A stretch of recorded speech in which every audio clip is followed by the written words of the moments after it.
পটুয়াখালীর কলাপাড়ায় 200 টাকা লিটার দরে পেট্রোল বিক্রির দায়ে সোহেল সওদাগর নামে এক ব্যবসায়ীকে 30,000 টাকা জরিমানা করেছে ভ্রাম্যমাণ আদালত।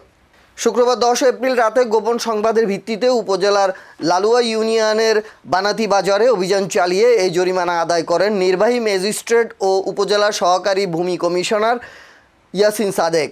এ সময় তিনি বলেন, বিস্ফোরক পরিদপ্তরের লাইসেন্স না থাকা সত্ত্বেও ভ্যারাইটিস দোকান আলফা স্টোরের মালিক বেশ কিছুদিন ধরে সরকার নির্ধারিত মূল্যের চেয়ে বেশি দামে পেট্রোল বিক্রি করে আসছিল। ভোক্তা অধিকার সংরক্ষণ আইনে তাকে জরিমানা করা হয়েছে।